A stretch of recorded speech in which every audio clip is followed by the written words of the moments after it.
Mulai kan? Ya, boleh. Ya. Baik.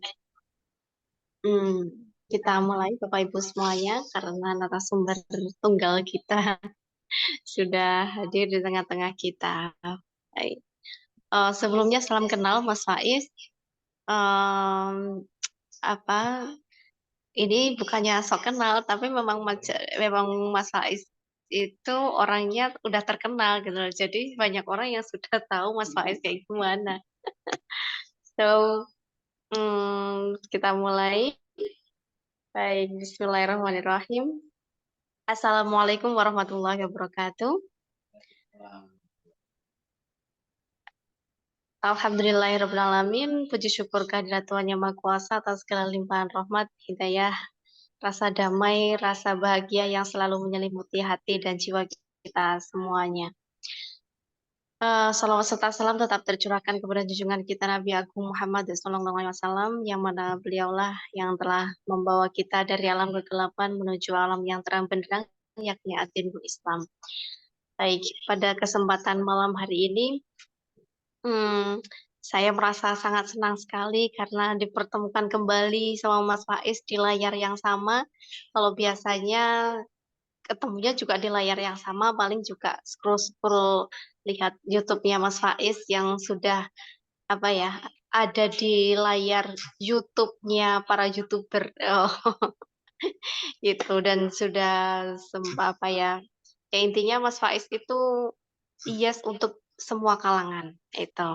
Baik kalangan orang yang usianya sudah banyak ataupun anak-anak muda karena kekhasan Mas Faiz dalam menyampaikan sesuatu yang mungkin menurut orang lain ini filsafat itu sesuatu hal yang berat akan tetapi kalau sudah di tangan Mas Faiz semuanya itu jadi terasa ringan dan renyah gitu. Sejauh yang saya ketahui tentang Mas Faiz seperti itu. Baik,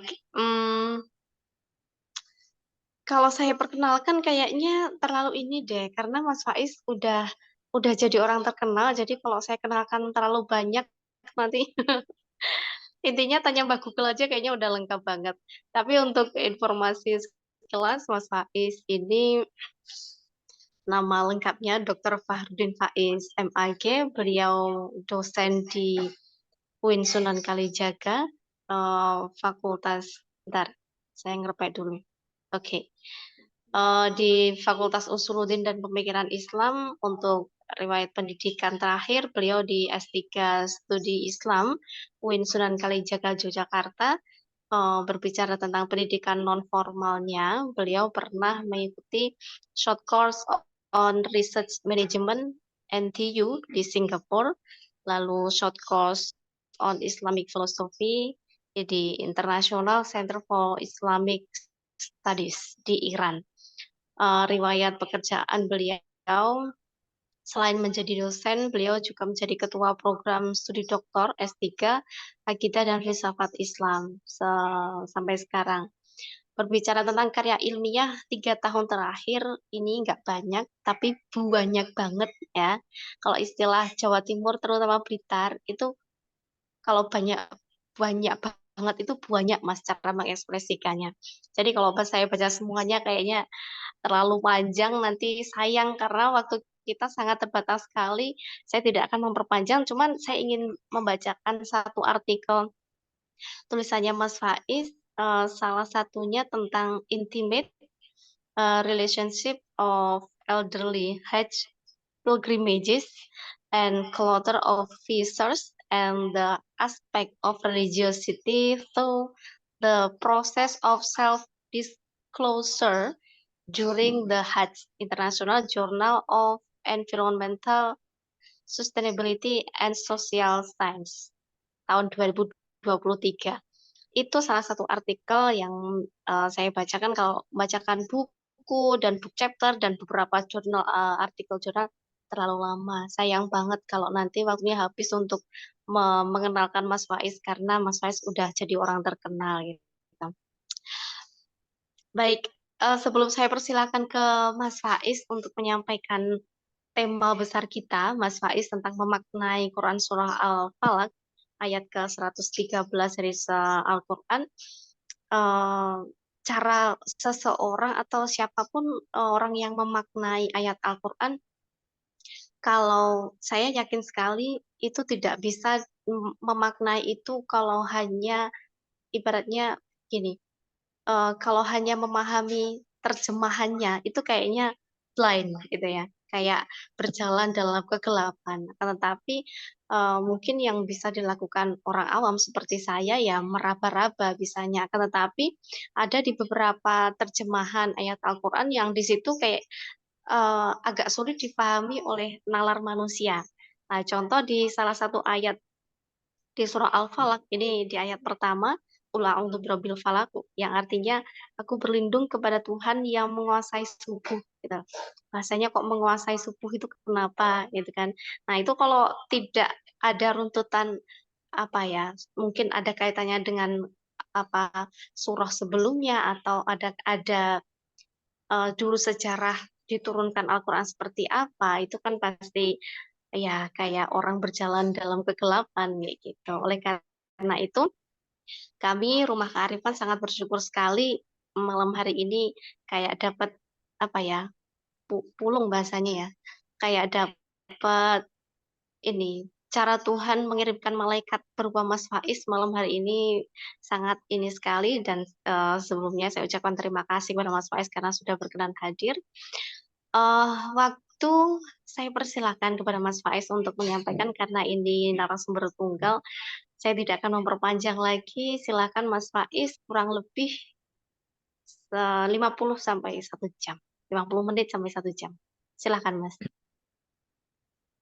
Oke, baik. Bismillah. Assalamualaikum warahmatullahi wabarakatuh. Waalaikumsalam. Waalaikumsalam warahmatullahi wabarakatuh. Bismillah, alhamdulillah, assalatu wassalamu ala rasulillah, wala haula wala quwata illa billah. Pak Owe, Mbak Sia, dan juga teman-teman semua yang malam hari ini mengikuti Zoom. Alhamdulillah, kita bisa ketemu malam hari ini meskipun berjarak. Kita dipisahkan oleh sinyal, dipisah oleh layar. Tapi insya Allah meskipun berjarak tidak mengurangi nilai dan kemanfaatan dari kebersamaan kita malam hari ini. Tentu saja hatinya harus luas ya, karena kalau kajian online gini kadang-kadang suaranya putus-putus, kadang-kadang mungkin nanti ada yang tidak kedengaran, gambarnya hilang dan lain sebagainya. Sudah sama-sama maklum ya. Apalagi ini baru hujan-hujanan, ini baru nyala lagi di tempat saya listriknya. Jadi tadi baru mati, aku sekitar ketir, listriknya mati, alamat sinyalnya pontang-panting ini. Tapi alhamdulillah ini bisa nyala, kemudian kita bisa belajar bareng-bareng malam hari ini. Baik, ini malam hari ini saya dapat amanat untuk menjelaskan makna-makna dari surat Al-Falaq. Ini catatan pertama, kalau itu makna berarti dari saya ya. Dalam arti kalau nanti ada yang tidak cocok, ada yang tidak sesuai, ya wajar saja, wong siapa saya. Bidang keilmuan saya filsafat. Jadi bukan tafsir, nanti awas keliru, maka nanti pemaknaannya mungkin agak bau-bau filsafat. Karena begini, awal-awal Pak Kawi mengontak saya, itu saya tidak membaca di WA-nya. Saya itu sering sekali diminta menjelaskan surat Al-Alaq. Oh, oke.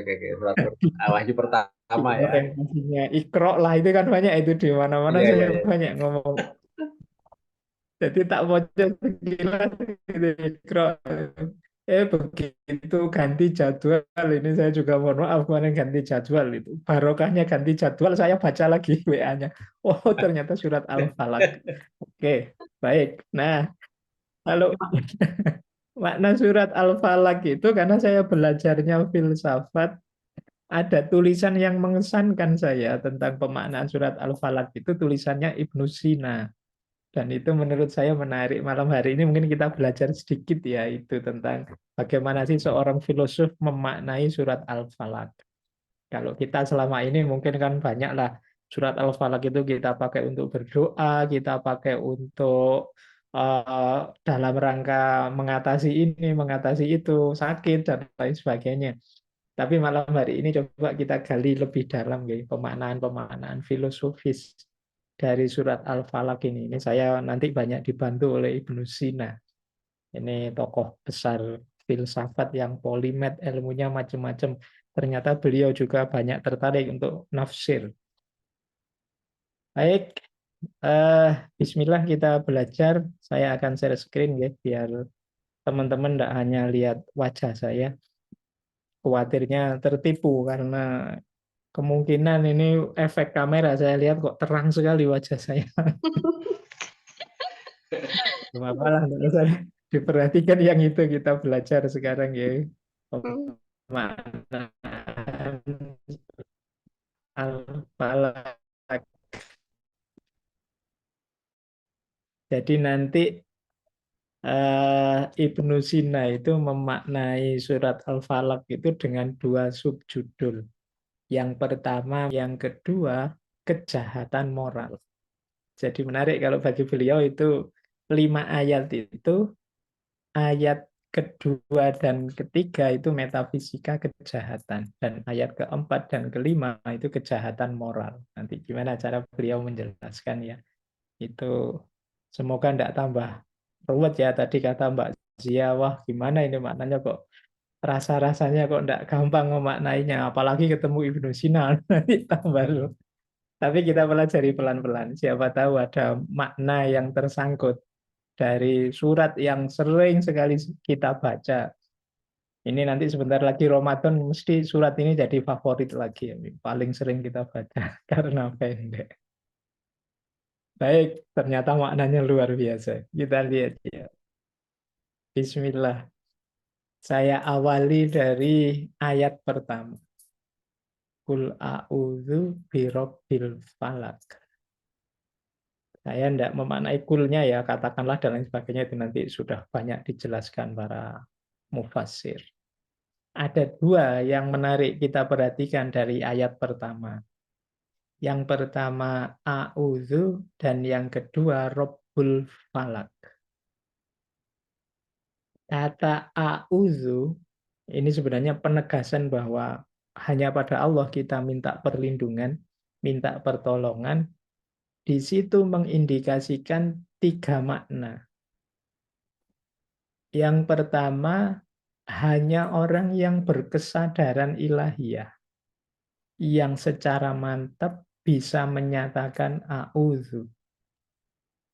Dan tidak hanya di mulut. Jadi memang dalam hidup dia sejatinya tempat dia bersandar minta tolong itu hanya Allah. Makanya surat Mu'awwidzatain itu kan didahului oleh surat Al-Ikhlas. Karena nanti dua-duanya kan a'udzu, tapi sandarannya harus tetap Allah. Tidak boleh minta tolong pada yang selain Allah. Jadi yang pertama, a'udzu itu mensyaratkan kesadaran ilahiyah. Ya sederhana sih orang bilang, qul a'udzu birabbil falaq, bilang a'udzu itu ringan. Tapi hakikatnya dia harus diawali dari kesadaran sepenuhnya bahwa hanya Allah tempat kita bersandar, tempat kita minta tolong. Jadi makna pertamanya itu. Yang kedua, orang bisa menyatakan a'udzu saat dia sadar bahwa aku ini terbatas, aku ini lemah. Dalam banyak hal, aku banyak tidak bisa kalau tanpa pertolongannya Allah. Nah, itu yang disebut makna kedua dari a'udzu itu, syarat kedua kesadaran atau pemahaman tentang kelemahan diri kita sebagai manusia. Orang sombong tidak akan mantep a'udzunya. Jadi orang yang tinggi hati merasa bisa segalanya, merasa sudah benar, merasa sudah mampu dalam banyak hal, dia tidak akan bisa bilang a'udzu.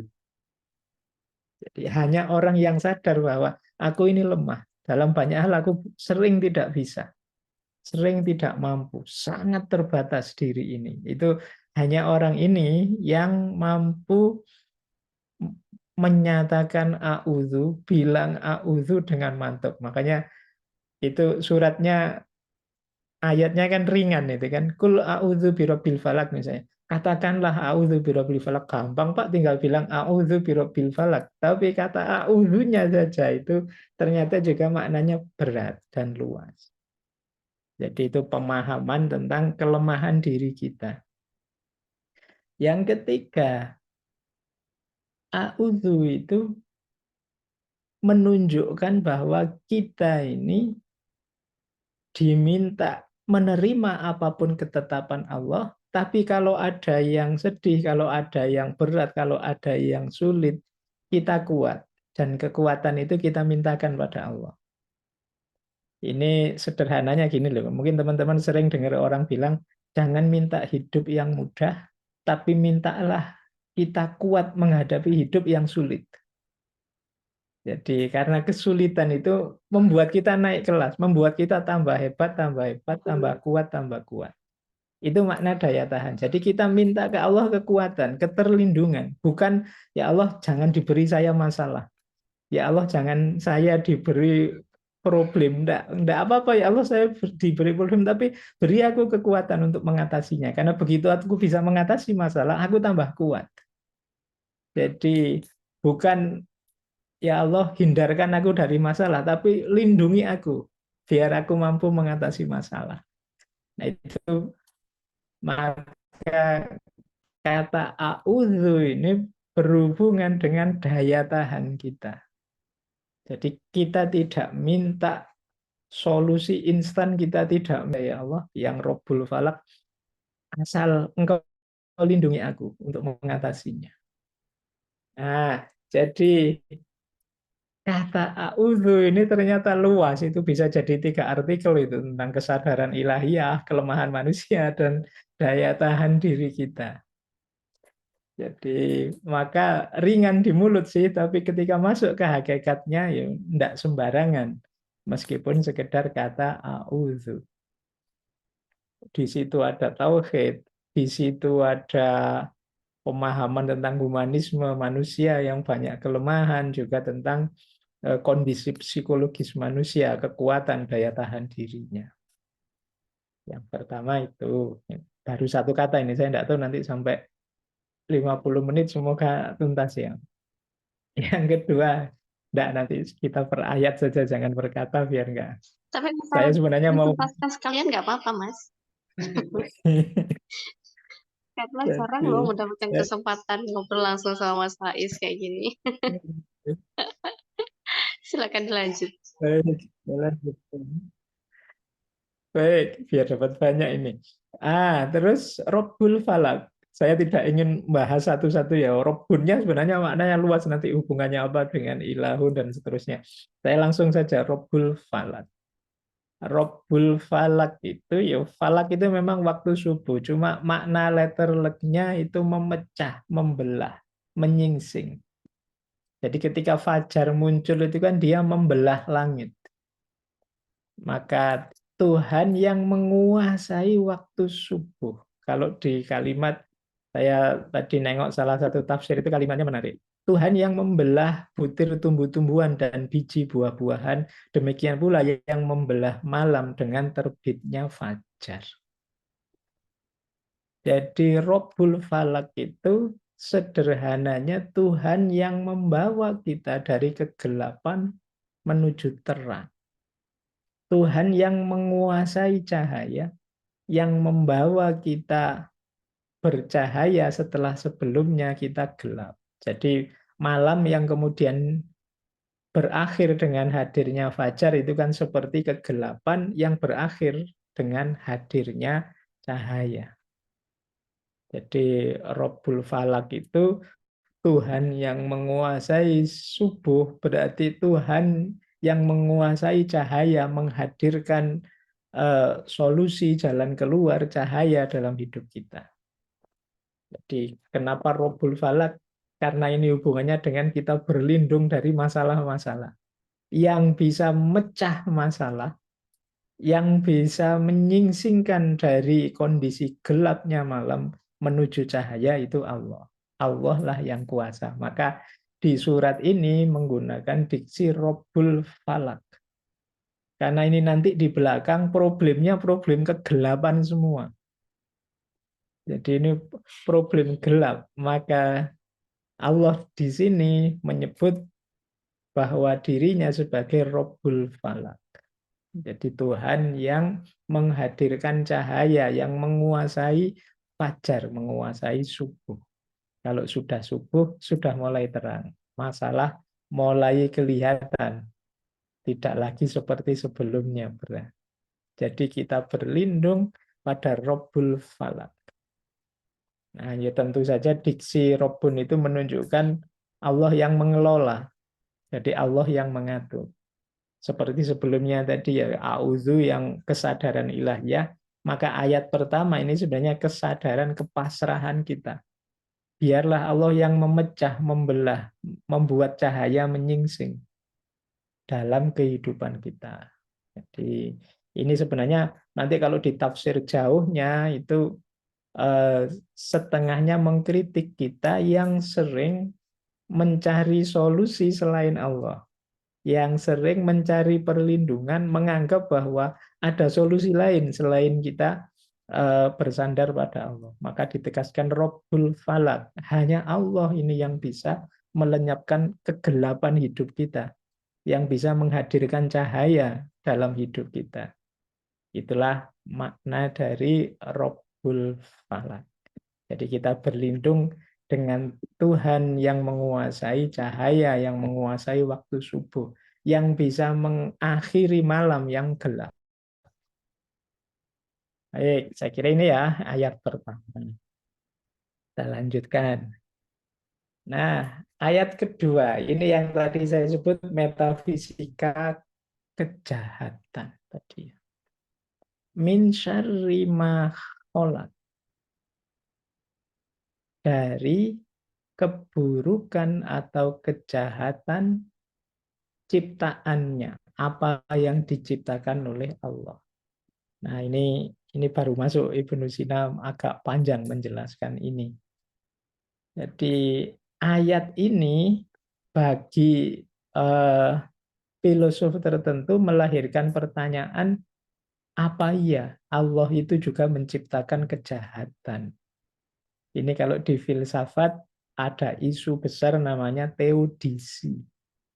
Teodisi itu problem kejahatan. Katanya Allah itu maha baik, tapi kok ada bencana, kok ada begal, kok ada itu kan kita tidak bisa mengingkari, itu juga ketetapannya Allah kan ya. Nah, itu terus min syarri ma khalaq. Lah di mana kebaikannya Allah, di mana maha baiknya? Nah, ini ayat ini sering kemudian jadi salah satu titik tolak kalau dalam filsafat pembahasan tentang problem kejahatan atau teodisi. Nah, menafsir ayat ini nanti Ibnu Sina menjelaskan begini. Yang disebut syarru ma khalaq, buruknya ciptaan, itu bukan kok ciptaan itu terus tercipta sebagai buruk. Tapi buruk itu ketika ciptaan keluar dari jalur cahaya, hidup di level di luar manusia yang bebas, itu keluar dari sunnatullahnya. Itulah keburukan. Karena Ibnu Sina ini perlu kita maklumi ya, dia salah satu filosof yang mazhabnya emanasi. Jadi penciptaan itu melalui pelimpahan dari Allah. Emanasi itu pencahayaan, bayangannya, ilustrasinya biasanya pakai matahari dan cahayanya. Allah itu matahari, semua makhluk hanya bayangan, hanya cahayanya Allah. Nah, tapi kalau makhluk ini menjauh, tambah jauh dari Allah, disitulah dia ketemu kegelapan, keluar dari cahaya. Nah, yang harusnya dia baik, tapi terus jadi syar, jadi buruk, jadi jahat. Jadi kalau itu diarahkan ke manusia, apa ada manusia itu diciptakan buruk? Enggak, manusia itu dia kalau mengikuti fitrahnya sebagai manusia, dia pasti baik. Tapi begitu dia keluar dari fitrahnya sebagai manusia, ya dia jadi syar, jadi buruk. Jadi mungkin ada manusia yang gayanya kayak setan, mungkin ada yang manusia gayanya kayak hewan, mungkin ada manusia. Nah itu dia keluar dari fitrah kemanusiaannya. Itu yang disebut syar. Jadi tafsirannya Ibnu Sina, ya ciptaannya Allah asal on the right track, berada dalam tracknya, selalu bagus, selalu positif, selalu harmonis. Tetapi kadang-kadang ada yang menjauh dari cahaya, ada yang keluar dari tracknya. Sehingga dia yang baik terus jadi jahat. Itu makna pertama sehubungan dengan hakikat keburukan. Makna kedua, kalau ada yang tanya, apa iya Allah itu menciptakan makhluk ada syarnya, ada buruknya? Jawabannya, jawaban kedua ya, keburukan makhluk itu justru menunjukkan ya itulah makhluk. Makhluk itu pasti tidak sempurna. Yang sempurna hanya Allah. Jadi berarti selalu ada minusnya, selalu ada kurangnya. Jadi kalau ada yang tanya, masa ciptaannya Allah ada yang jelek? Bukan urusan jeleknya, tapi memang tidak ada yang sempurna selain Allah. Status makhluk itu mengindikasikan ya dia tergantung tidak sempurna. Jadi itu kan kayak kita tiap hari gitu loh, kalau melakukan salah apa, khilaf apa, ya wajar manusia makhluk khotok wanisian, kan kita alasan itu.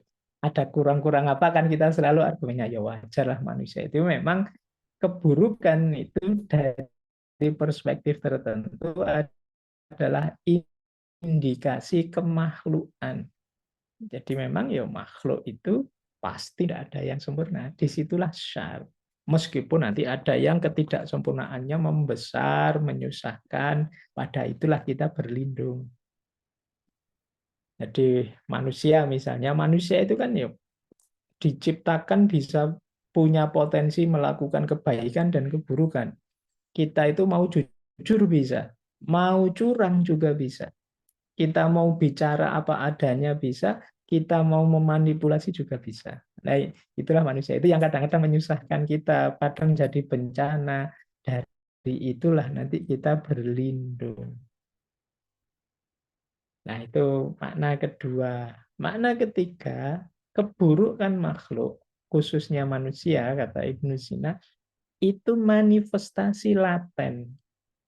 Ini istilahnya laten ya, kita mungkin akrab istilah laten itu zaman G30S. Laten itu maksudnya menyimpang. Jadi kalau yang uh, lurus disebutnya fungsi manifest, kalau menyimpang disebut fungsi laten. Nah, manusia itu oleh Allah diberi kebebasan. Tapi ketika dia menyimpang, salah pilih dalam kebebasan, di situ lahirlah keburukan. Seperti saya bilang tadi, manusia itu paket lengkap. Dia mau apa saja bisa. Kita ingin menghancurkan dunia bisa, kita ingin damai memelihara dunia ini juga bisa. Begitu salah pilih, jadi menyimpang, laten, dari situ lahir keburukan. Nah, itu makna ketiga. Jadi, lupa, kok Allah memberi manusia kebebasan sih, kok enggak dipaten saja, manusia itu pasti baik, dibikin paket jadi saja. Itu kalau dalam tasawuf, disitulah sayangnya Allah pada manusia. Jadi Allah itu sangat cinta dengan kita. Di antara bukti cinta dan keistimewaan yang diberikan oleh Allah pada kita, itu kita diberi kebebasan. Jadi nama lain kebebasan itu kan seolah-olah Allah bilang, silahkan kamu cari di muka bumi ini. Kamu pengen seneng apa, pengen bahagia kayak gimana, silahkan kamu kejar. Itu karena Allah cinta kita, ingin kita bahagia, ingin kita nyaman dalam hidup ini, kita dibebaskan. Kita tidak dipaket jadi, pokoknya harus begini, begitu, enggak. Itu yang membuat peradaban manusia berkembang sampai hari ini secara luar biasa. Kalau yang bukan manusia kan ya sama saja. Kuda zaman Nabi Adam mungkin ya gitu-gitu saja sampai kuda hari ini. Tapi kalau manusia kan tidak. Itu yang disebut cintanya Allah pada manusia dengan kebebasan, meskipun manusia sering menyeleweng dari kebebasan itu. Itu yang kadang-kadang kita harus berlindung dari manusia yang seperti ini. Itulah syarru ma khalaq. Yang keempat, ini makna kejahatan ternyata ya panjang ya, min syarri ma khalaq. Nah, kejahatan itu kita kadang-kadang menyebut sesuatu itu buruk karena perspektif kita sempit. Kalau perspektif kita luas kan nanti kita akan sadar bahwa yang kita anggap kejahatan itu hakikatnya ya positif saja, sehubungan dengan fungsi-fungsi lain yang harus jalan. Jadi dia bagian dari harmoni, bagian dari keseimbangan alam semesta. Bisa dibayangkan misalnya, kalau di dunia ini isinya orang soleh semua, kiai semua, ulama semua, ya bubar juga, ndak ada yang ke sawah, ndak ada yang dagang, ndak ada yang ngurusi. Jadi bagian dari harmoni alam. Maka kadang-kadang ada unsur keburukannya. Keburukan itu, kalau ndak ada keburukan nanti ndak ada polisi, ndak ada pelajaran moral, ndak dapat banyak contoh, kemudian ada banyak alasannya. Kalau kita baca secara lebih luas.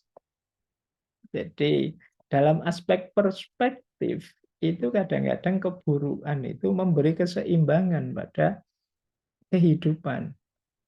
Nah ini menarik. Sebenarnya ini mungkin kalau diperluas ini materinya masuk ke filosofi-filosofi yin yang seperti yang kita kenal dari Cina, bahwa hitam dan putih, yin dan yang, bahwa siang dan malam itu ya saling mendukung. Jadi saling mengadakan. Kalau tidak ada siang, ya tidak mungkin ada malam. Kalau tidak ada keburukan, apa ada kebaikan? Wong semuanya flat. Nah, dari aspek ini bisa kita baca, oh iya ya, buruk iya kita hindari, kita lawan, tapi dia pasti akan tetap ada dalam rangka apa? Tegaknya hidup di alam semesta ini. Jadi saling mengimbangi, saling menguatkan demi keseimbangan. Nah, yang kelima, ini jawaban kelima ini kelihatannya paling rumit, tapi sebenarnya paling simpel. Kalau ada yang tanya, apa iya ciptaannya Allah ada yang jahat? Kalau Allah mau begitu, mau apa kita? Jadi menegaskan kudrat dan irodatnya Allah.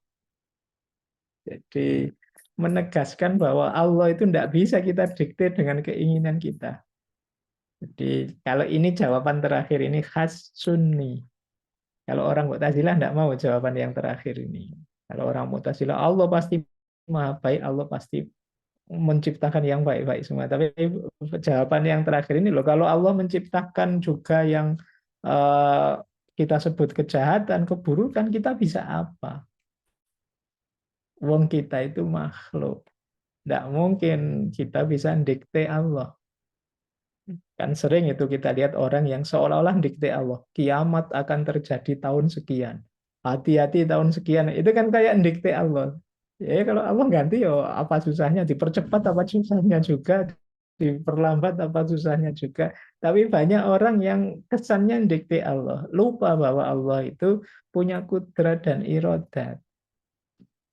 Jadi tidak bisa kita dikte Allah kalau seandainya toh memang ada syarru ma khalaq sebagai kehendak Allah, yaitu mungkin bagian dari kudrat dan irodatnya. Pak, kejahatan itu loh gunanya apa diciptakan oleh Allah? Banyak. Kalau di Ibnu Sina ada ilustrasi begini. Ada cerita yang mungkin pernah kita dengar ya. Jadi satu ketika ada orang tanya, ya Allah, kok ada orang sengsara, ada orang jahat, engkau kok diam saja sih? Kok tidak diatasi? Kok ada orang miskin sengsara apa-apa, kok tidak engkau bantu? Allah kok tidak ngapa-ngapain? Jawabannya Allah apa? Loh, sudah, aku sudah bantu. Dengan cara apa? Menciptakanmu. Ya. Jadi, lah engkau aku ciptakan itu sebagai orang yang nyaman, yang mapan. Antara lain untuk membantu mereka. Jadi ketika aku menciptakanmu itu ya untuk membantu mereka. Nah, masa Allah turun langsung terus ikut memberi donasi, memberi sumbangan kan tidak begitu. Jadi kata Allah, ya itu bantuanku, bukan Allah diam saja. Nah, ini cara cara memahami tadi ya, bahwa Allah ya dengan kudrat dan irodatnya dia enggak bisa didikte. Ya wis. Itulah kehendaknya, itu bagian dari ikhtiar kita. Mungkin ada hal yang menyakitkan, ada hal yang menyusahkan kita, tapi mungkin itu juga bagian dari pertumbuhan kita, perkembangan kita. Jadi syarru ma khalaq itu yaitu maknanya bisa irodatnya Allah, maknanya bisa harmoni dan keseimbangan, maknanya bisa manifestasi yang laten dari kebebasan, jadi tingkah polanya manusia sebenarnya keburukan itu, atau maknanya adalah menegaskan bahwa ya kita ini memang makhluk, tidak ada yang sempurna, selalu ada negatifnya. Atau menegaskan bahwa keburukan terjadi ketika kita menjauh dari cahaya. Nah ini ada makna-makna panjang ternyata tentang syarru ma khalaq. Ini yang kalau di filsafat namanya metafisika kejahatan. Ada banyak makna ternyata di balik kejahatan. Baik, saya lanjutkan. Sudah dapat ayat kedua. Semoga nyampe sampai ayat kelima ya. Tapi sudah tak ringkas-ringkas. Semoga biar utuh pemahaman kita. Nah, sekarang ayat ketiga. Wa min syarri ghasikin idza waqab. Nah, ya ayat yang ketiga ini dari keburukan gelapnya malam. Ini juga makna menarik. Jadi keburukan disimbolkan dengan gelapnya malam. Meskipun nanti di beberapa tafsir ya dimaknai literal. Memang di balik malam yang gelap itu ada banyak keburukan tersembunyi. Nah, min syarri ghasikin idza waqab ini sebenarnya bicara tentang akar kejahatan. Jadi kejahatan itu lahir ketika malam muncul. Kejahatan itu nama lainnya adalah kegelapan, ketersembunyian, dan juga ketidaktahuan atau kebodohan. Itu juga keburukan. Jadi wasikin idza waqab itu maknanya bisa luas sampai ketersembunyian, ketidaktahuan, dan lain sebagainya.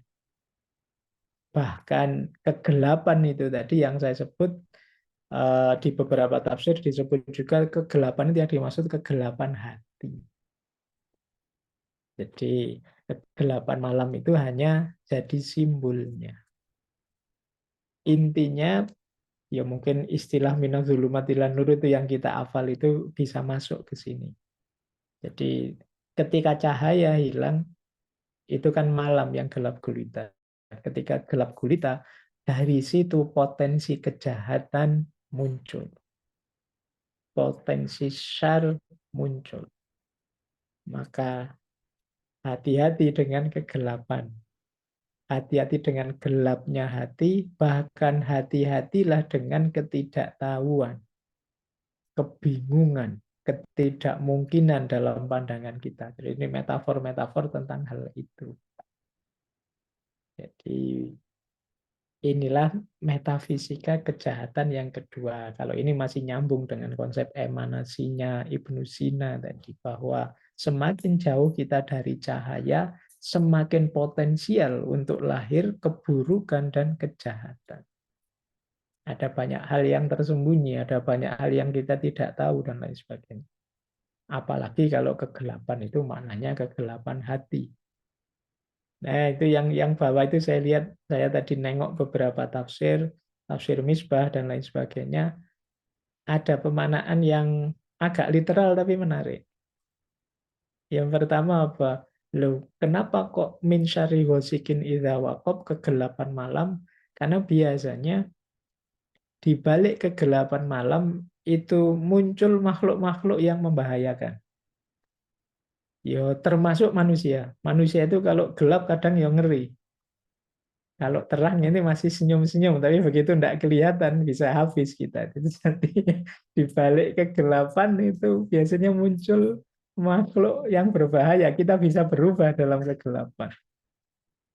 Yaitu contohnya binatang-binatang buas sebenarnya. Tapi ya mungkin manusia bisa juga begitu. Ketika ada di balik kegelapan. Yang kedua, jahatnya manusia, rencana-rencana jahat tadi saya baca gitu, itu biasanya ya dibahas malam-malam sembunyi-sembunyi, tidak terang-terangan. Mau ada makar, mau ada apa itu terang, tidak terang-terangan. Yang ketiga, gelap itu menakutkan, menggelisahkan. Jadi coba teman-teman ya, listrik mati, itu kan gelisah kita. Gelap, tidak ada apa-apa, kita mau apa, kita gelap sama sekali, itu menakutkan, menggelisahkan. Nah, ini makna harafiahnya. Jadi dari sisi konteks historisnya mungkin maksud mudahnya ke situ.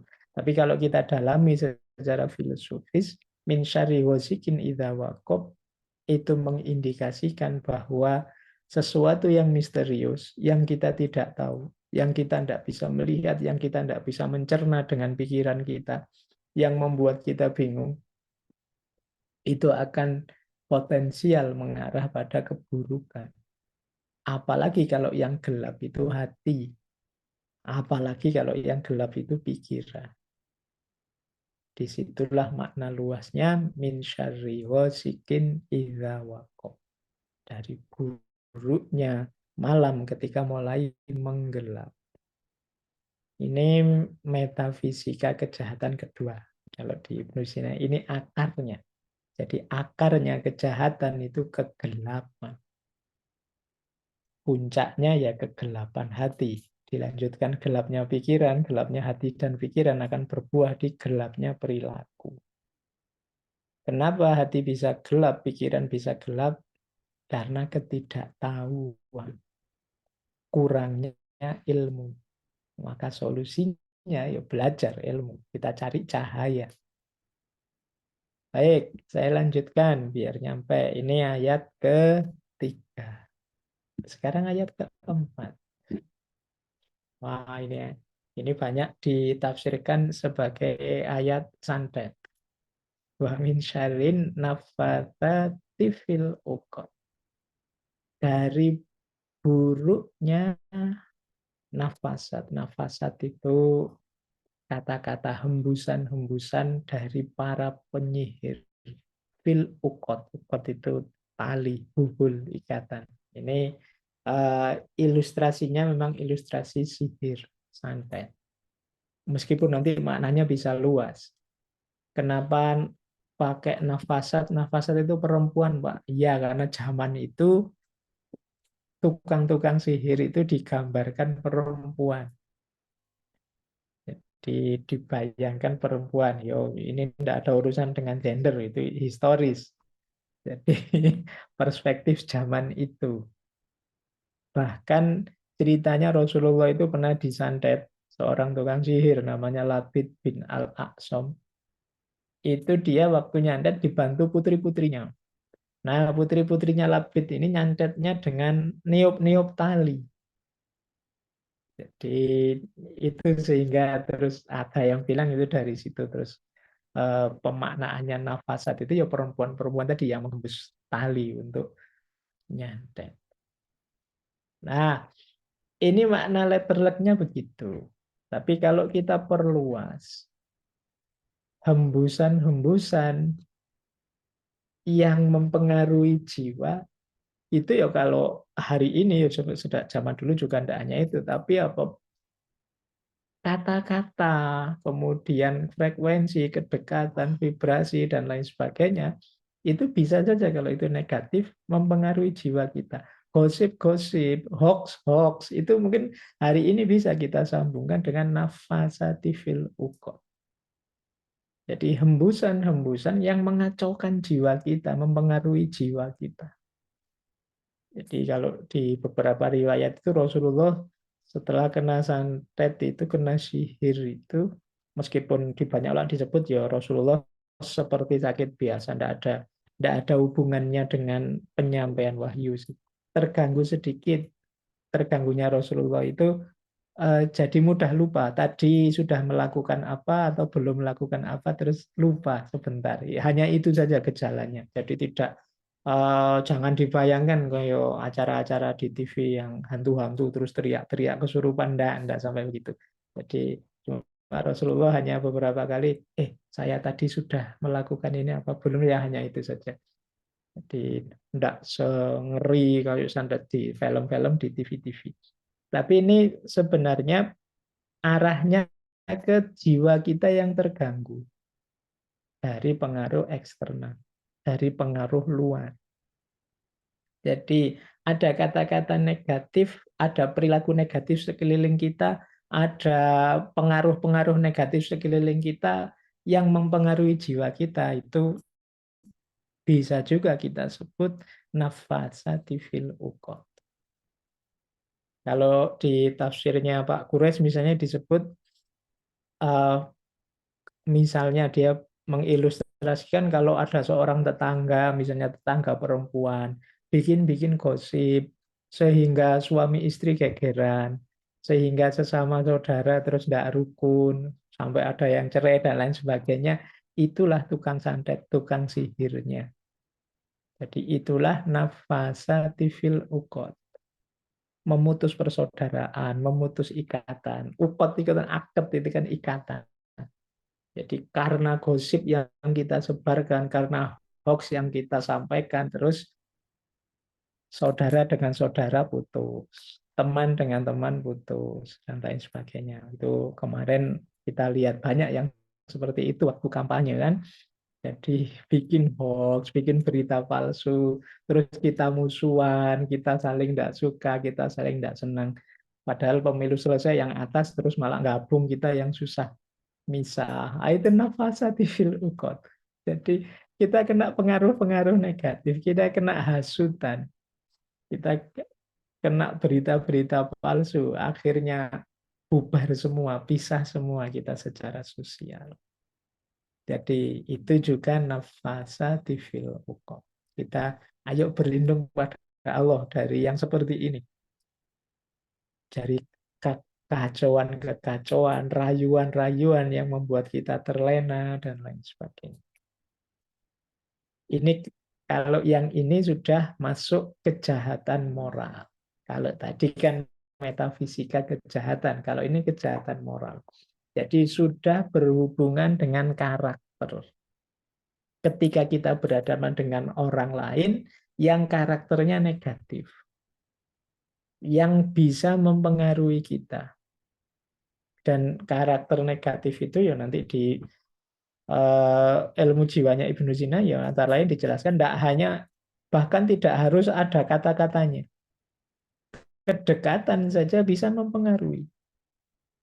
Jadi kita dekat dengan orang-orang yang gimana itu sedikit banyak pasti mempengaruhi kita. Kita dekat dengan orang-orang yang banyak senyum ya mungkin ketularan banyak senyum. Kita dekat dengan teman yang cerewet ya tidak lama mungkin kita juga ikut cerewet. Itu pengaruh.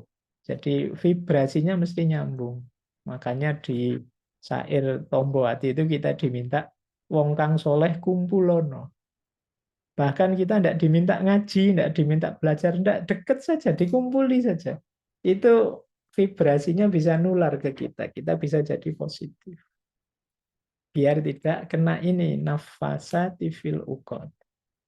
Nanti di beberapa tafsir nafasati fil uqad ini dikaitkan dengan, mungkin teman-teman pernah dengar yang istilah penyakit ain.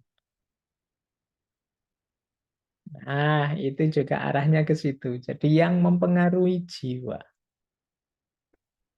Baik, ini kejahatan moral yang pertama. Jadi kejahatan orang-orang jahat yang mempengaruhi kita. Keburukan orang di sekeliling kita yang mempengaruhi kita. Satu lagi terakhir, sebelum nanti ada beberapa makna umum dari surat Al-Falaq. Wa min syarri hasidin idza hasad. Ini menarik di surat Al-Falaq ini, penyakit jiwa yang disebut secara khusus dan dianggap membahayakan, levelnya sama dengan malam yang gelap, levelnya sama dengan tukang sihir yang nyantet, itu orang hasud, orang dengki. Ini di banyak ajaran para sufi, dengki ini dipandang kejahatan moral paling tinggi, paling puncak. Kenapa? Dengki ini sangat merusak. Kalau kata Imam Ghazali, orang kok punya sakit dengki berarti hatinya tidak hanya sakit, tapi mati. Kenapa begitu? Karena orang dengki itu cita-citanya adalah hancurnya, rusaknya, jatuhnya orang yang dia dengki. Bahkan seandainya untuk itu dia harus berkorban. Saya kalah tidak apa-apa asal dia lebih hancur. Saya rusak tidak apa-apa wis. Asal dia lebih rusak lagi. Itu orang dengki. Jadi itu kolbunnya tidak hanya kolbun marit, hati yang sakit, tapi kolbun mayit. Hatinya mati sudah. Bahkan terhadap dirinya sendiri dia tidak peduli. Ini kebalikannya orang cinta. Kalau orang cinta itu yang dipedulikan di luar dirinya. Secara positif. Tapi ini yang dipedulikan orang lain tapi secara negatif. Kalau orang cinta itu ingin bahagianya yang lain. Kalau orang dengki itu ingin hancurnya yang lain, susahnya yang lain. Bahkan kalau untuk itu saya harus berkorban. Keluar uang banyak tidak apa-apa asal dia tersakiti.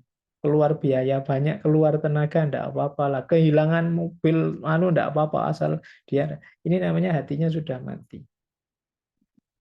Maka orang seperti ini bahaya. Jadi untuk kita, kalau ada di sekeliling kita orang dengki, itu pokoknya yang diincar adalah hancurnya kita, rusaknya kita. Nah, nanti di istilahnya Ibnu Sina ada istilah ini orientasi saitonia. Mental seperti ini itu sebenarnya yang punya setan.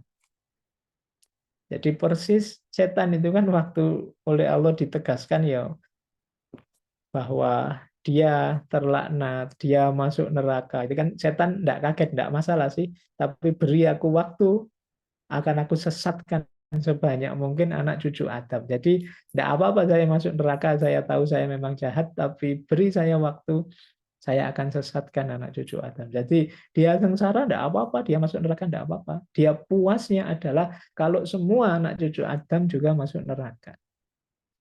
Itu yang disebut orientasi saitonia. Ini orientasi hidup paling rendah.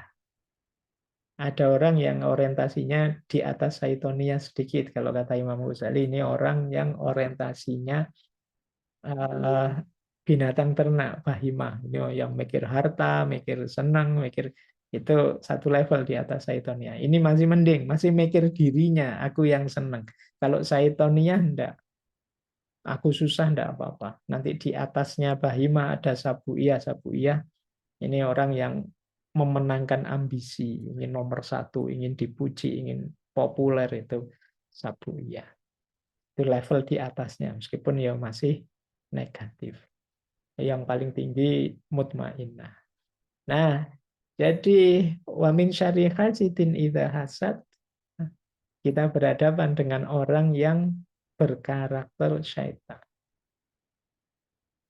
Nah, orang semacam ini bahkan pandangan matanya yang tadi saya sebut ain tadi,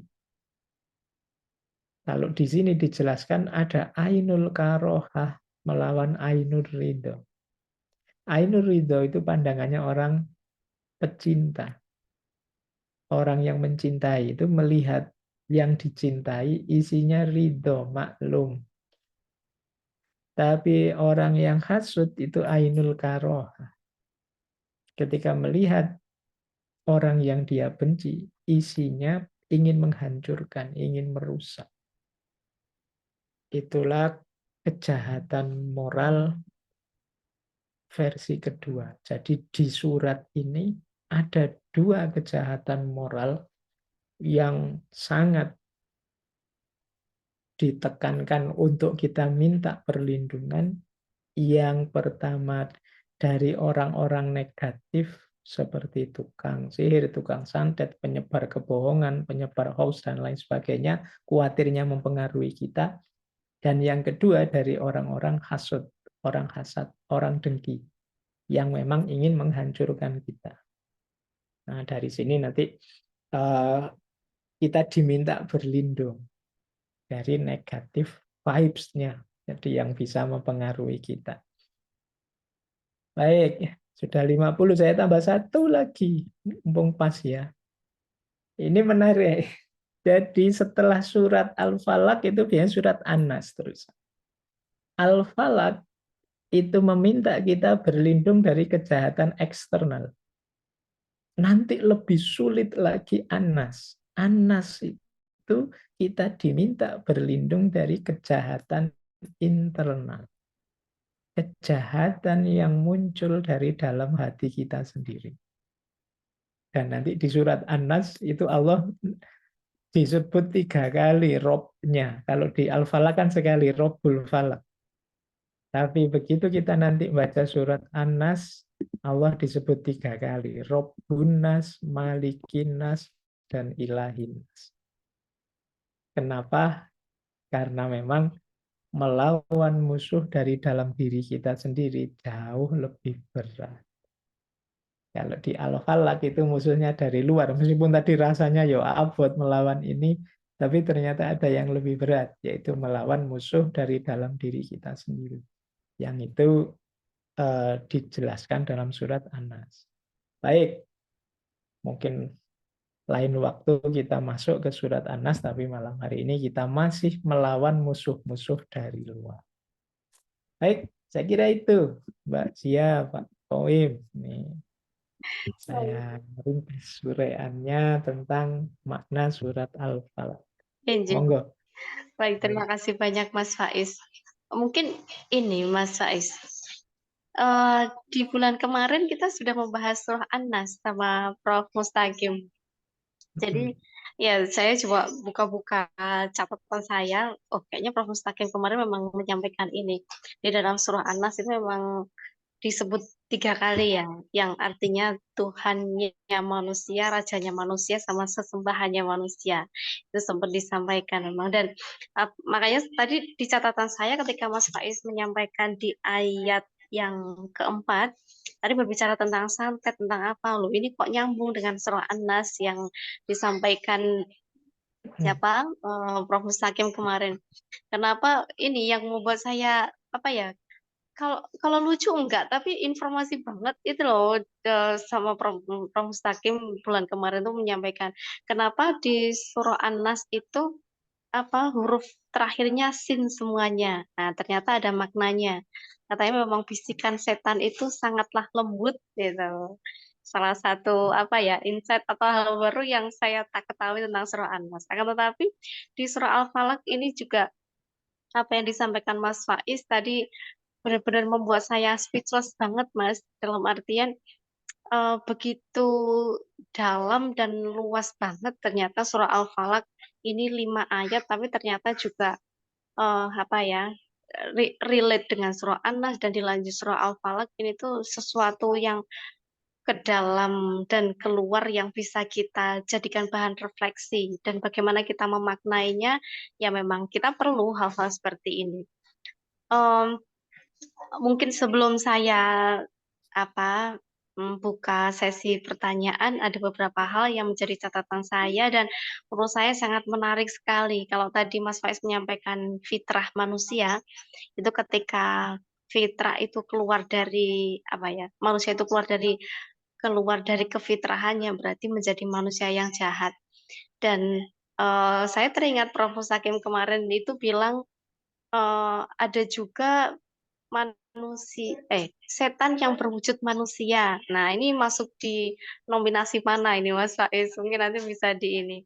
Lalu beberapa hal juga saya menemukan di metafisika metafisika kejahatan yang kedua, itu di ayat ketiga ada istilah kegelapan hati. Saya melihat makna dari ayat ketiga ini, saya melihat di ajaran Hindu, Mas Faiz.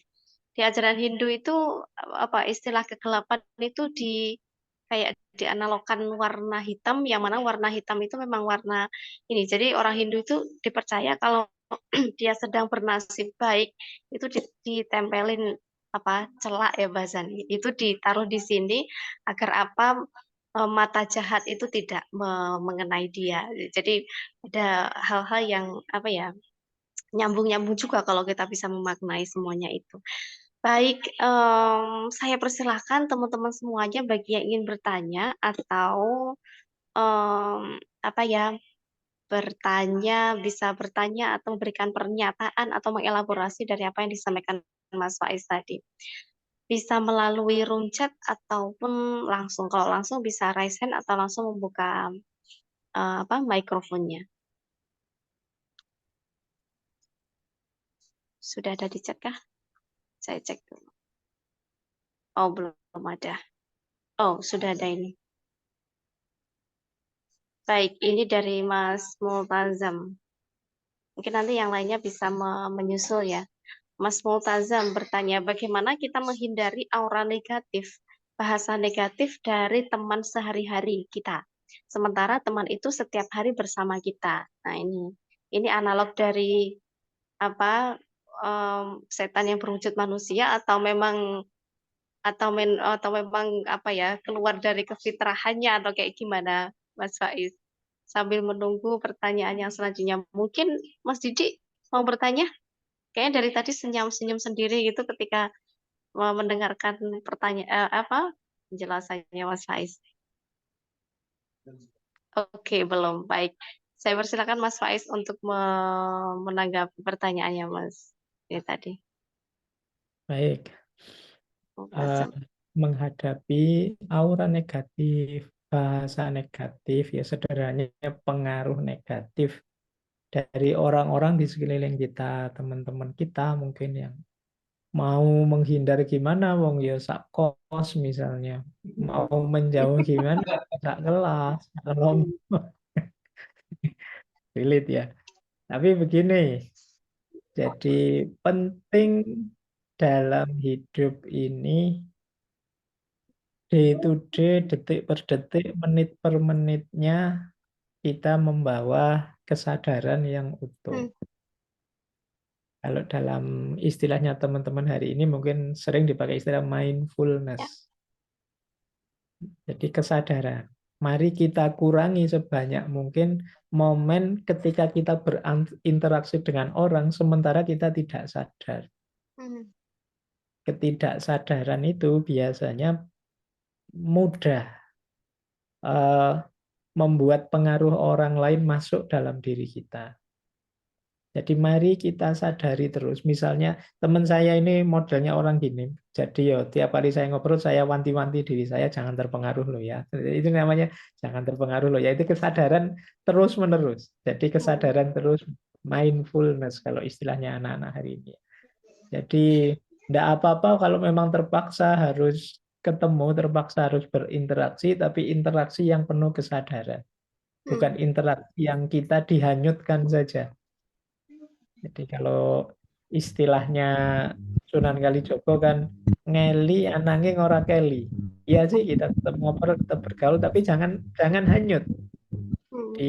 Biar kita tidak terpengaruh oleh dia. Nah, kalau strateginya para sufi, kalau memang sama sekali tidak bisa Pak, saya itu orangnya disuruh mindful juga tidak bisa terpengaruh ya. Kalau orang sufi memang ngambil strategi menenggang sebentar. Menghindar semampu mungkin. Jadi menjauh itu bisa hatinya, perasaannya, namanya zuhud, bisa sekalian fisiknya, namanya uzlah. Bisa sampai menyendiri saja, karena temanku ngaco semua, rusak semua. Ini namanya kholwat. Ini dalam rangka melatih jiwa kita dulu. Nanti kalau sudah tangguh, sudah tidak mudah terpengaruh, kita turun lagi. Itu kalau memungkinkan. Jadi kalau tidak, ya seperti tadi kita ambil strategi ngiling ke diri kita terus. Terpengaruh loh ya. Nah, kok tiba-tiba kebablasan ada yang masuk sedikit, ya kita bersihkan. Secara sengaja, ini tidak boleh saya tiru, ini tidak boleh saya tiru. Nah, gitu untuk mempengaruhi, melatih diri kita. Sederhananya begitu. Oke, baik. Terima kasih. Jadi sudah ada yang raise hand, sebenarnya di room chat ada, tapi saya bukan yang raise hand terlebih dahulu. Silakan Mbak Sri Desi dari Sri Tanggamus Lampung ini Mas. Silakan, Mbak. Terima kasih. Ya, terima kasih. Saya mau bertanya Pak Faiz. Biasanya kan saya itu kalau kesehariannya memang sering mendengarkan, alhamdulillah ini bisa dalam satu ruang virtual langsung ya, sering mendengarkan filsafat tentang yang Bapak sampaikan. Nah, di situ terkadang saya itu merasa tenang, oh iya saya harus berbuat seperti ini.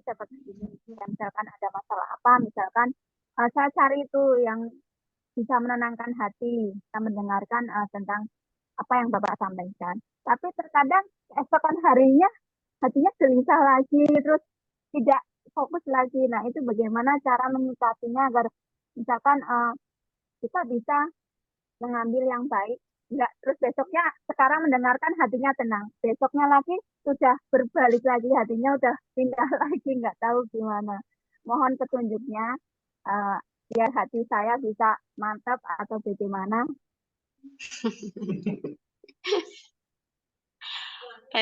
Cukup Mbak Desi.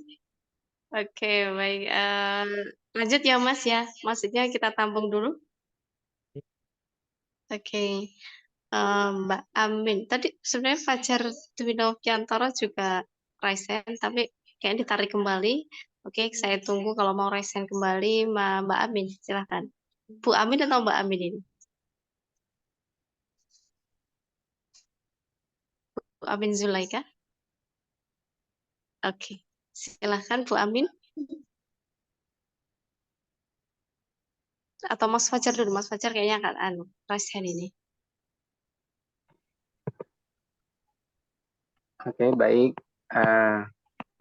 Sebelumnya terima kasih atas kesempatannya untuk Gustian dan juga Pak Mukoim yang senantiasa saya bimbing. Ini sangat menarik ya terkait pembahasannya dari Pak Faiz. Pak Faiz ini juga seperti Mbak yang sebelumnya juga selalu muncul di FYP YouTube saya ini ketika untuk pengantar tidur atau apa, sangat suka untuk mendengarkan ceramah dari Pak Faiz.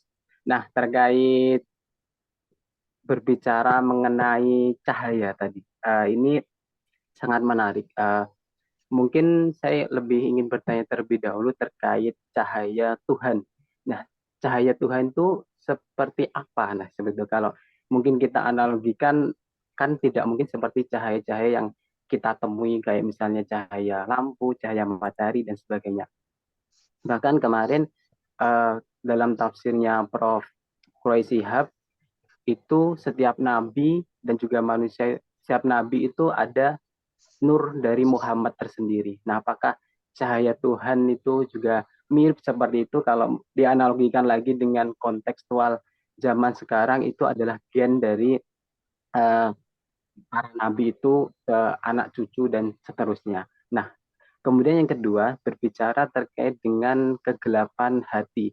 Nah, biasanya saya ingat dari Pak Mukoim ketika ngaji kita juga bahwa Pak Mukoim sering menjelaskan terkait orang yang hatinya tertutup atau bahkan orang kafir itu diibaratkan seperti cover yang tertutup hatinya.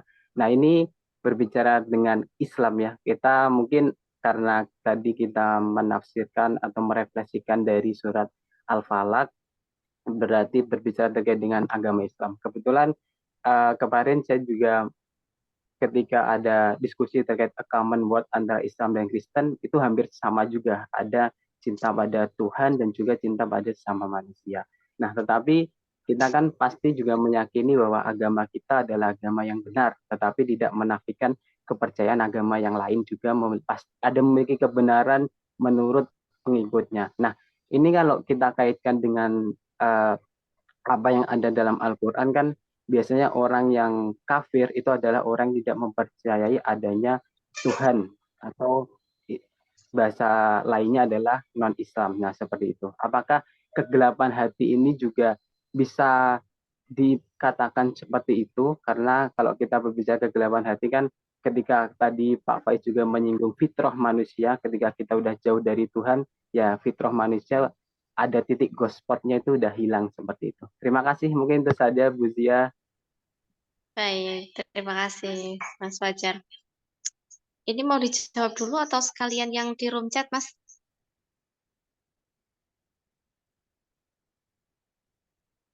Halo, Mas. Monggo saya ikut saja. Oke, baik. Atau sekali jawab dulu aja ya biar nggak lupa. Oh, baik. Silakan, Mas Faiz. Suara saya terdengar, Mbak Sia? Kelihatannya Saya sinyalnya terdengar bagus. cuma sesekali, ya sesekali kadang apa ya, Kayak putus. kayak melambat gitu, iya. Tapi sekarang udah lancar lagi, Mas. Oke, baik. Yes, ini seperti saya bilang tadi itu ya, problem sinyal. Begini, yang pertama tadi Mbak Desi yang menanyakan, Pak, mungkin ya kalau saya tidak salah, gimana caranya mengontrol hati kita, mengontrol diri kita. Kalau malam-malam mendengarkan pengajian atau mendengarkan tausiah-tausiah, rasanya kok ya pengen segera bertobat, segera jadi orang baik. Besok kok ya kumat lagi kan gitu. Itu tenang saja Mbak Desi, temennya banyak yang seperti itu.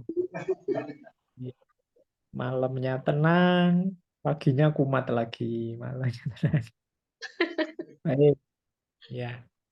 Yang pertama, intinya begini, memang hati itu selalu bolak-balik. Ya memang dari kata-kata sendiri kolbu. Kata Imam Ghazali disebut kolb itu litakolubihi karena memang bolak-balik dia. Dan sangat mudah terpengaruh. Jadi yang pertama itu. Kalau tips biar tidak bolak-balik gimana kalau dalam agama? Yang pertama, lakukan perbaikan diri bertahap. Hmm. Jadi ada hadisnya sebenarnya ya. Hadisnya panjang sekali cerita seorang sahabat Rasulullah namanya Khangzolah Al-As'adi. Sahabat ini sama seperti Mbak Desi dan banyak teman-teman yang lain. Setiap kali mendengarkan ceramahnya Rasulullah, dia rasanya pengen ndang tobat, pengen segera jadi orang baik seperti yang diceramahkan. Hmm. Tapi kata Abdullah, tapi kalau saya sudah pulang, ketemu istri, ketemu anak, kok yang balik lagi ke settingan awal. Jadi tidak Saringan seperti pabrik. dulu. Iya, settingan pabriknya. Dan dia ini gelisah. Bahkan di hadis itu disebut, dia merasa jangan-jangan saya ini orang munafik. Hmm. Jadi niat jadi orang baik kok ya kumat lagi, kumat lagi. Akhirnya menghadap pada Rasulullah, jawabannya Rasulullah apa? Wahai Hamzah, saatan-saatan. Saatan-saatan ini bisa bermakna dua. Yo, hidup kita ini memang punya banyak dimensi.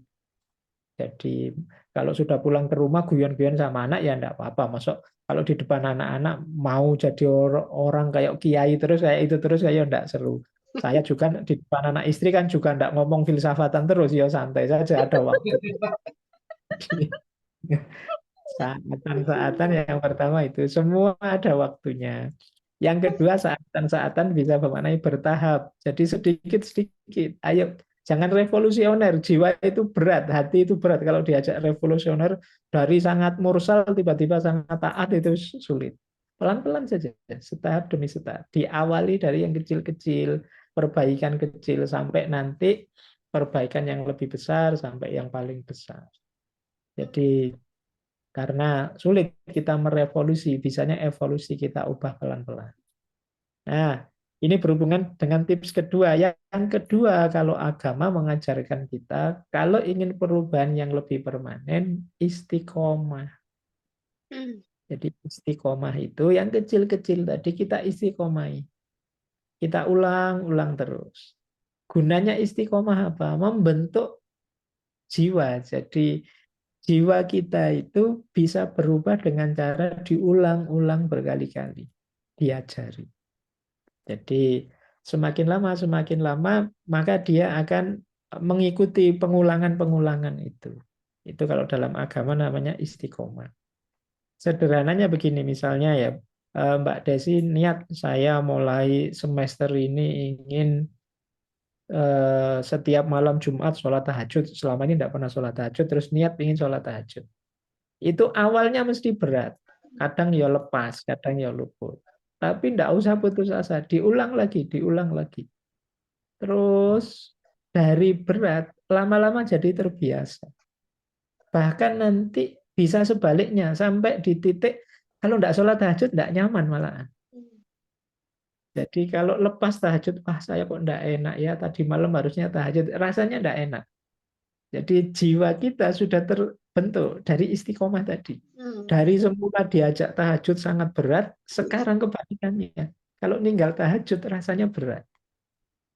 Nah ini caranya. Jadi itulah manfaatnya kita beristiqomah. Jadi ayo jangan ambisius, jangan pengen merubah drastis, biasanya terus tengah jalan putus, yang kecil-kecil saja. Jangan, wah saya tidak pernah sholat tahajud, mulai hari ini tiap malam sholat tahajud, dimulai jam 3, selesai jam 5, paginya ngaji, kemudian diteruskan duha, kemudian puasa sunnah, kemudian Daud sunnahnya ya, terus insya Allah terus dapat 2-3 hari selesai. Jadi yuk pelan-pelan ya. Jadi yang kecil-kecil dulu, saatan-saatan tadi, terus kita istiqomah. Ya sama seperti mungkin kita membangun ketenangan, membangun kerajinan, membangun apapun pelan-pelan. Jiwa kita itu memang susah-susah gampang. Baik, itu caranya. Jadi ada 2 tadi ya, diawali dari yang kecil-kecil saja terus kita istiqomahi, insya Allah akan bisa mengubah karakter, membentuk jiwa kita. Terus yang kedua, Mas Fajar. Jadi yang pertama bertanya tentang cahaya tadi. Tentu saja istilah cahaya ini metafor, isyarat. Jadi jangan dibayangkan cahaya terus Allah itu cahaya terus ada lampunya, apa ada anunya. Enggak, ini metafor saja.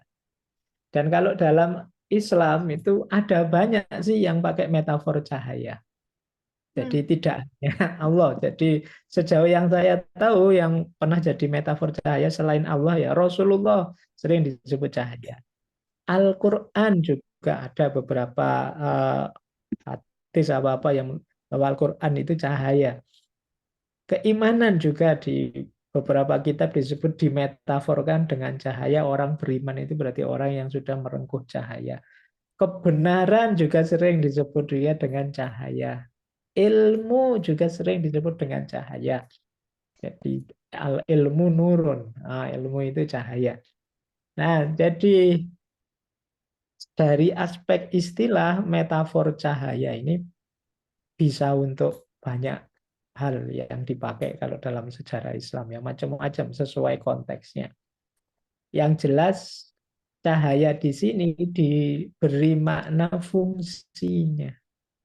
Jadi menerangi, jadi mencahaya, melepaskan kita dari belenggu kegelapan.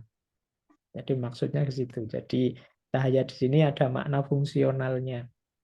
Tidak sekedar metafor, semoga juga tidak dimaknai bahwa ini bukan metafor cahaya, ya cahaya. Enggak, ini sebenarnya ada pemaknaannya. Yang maksudnya adalah bagaimana ketika itu cahaya terus bisa menerangi sekelilingnya. Jadi mencahayai, melepaskan sesuatu dari kegelapan. Hal yang sama nanti kalau ditarik, dihubungkan dengan hati. Tadi kan pertanyaannya kegelapan hati. Istilah hati yang gelap dan cahaya misalnya dipakai oleh Imam Ghazali. Jadi Imam Ghazali itu melihat bahwa hati kita itu adalah wadahnya kebenaran. Yang kebenaran itu hakikatnya adalah cahaya dari Allah. Jadi cahaya kebenaran dari Allah itu masuknya, memancarnya lewat hati kita. Nah, kadang-kadang hati kita itu gelap. Kenapa? Terlalu banyak salah, terlalu banyak dosa. Yang oleh Ghazali diilustrasikan setiap kali dosa itu memberi noda pada hati kita. Terlalu banyak dosa, terlalu banyak noda, sehingga dia gelap. Jadi kalau hati sudah gelap, dia tidak bisa lagi memantulkan cahaya, menerima cahaya. Hmm. Jadi kegelapan hati berhubungan dengan tertolaknya cahaya. Dia tidak bisa memantulkan cahaya lagi. Tidak bisa lagi menerangi diri kita lagi. Hmm. Itulah terus eh, kita diminta sering membersihkan hati. Kalau dalam tasawuf istilahnya tazkiyatun nafs, membersihkan diri, membersihkan hati dari noda noda salah, dosa, khilaf dan lain sebagainya. Makanya kalau Mas Fajar belajar tasawuf itu di torekot manapun makom awal itu selalu tobat. Hmm. Jadi langkah pertama seorang sufi itu selalu bertobat. Jadi membersihkan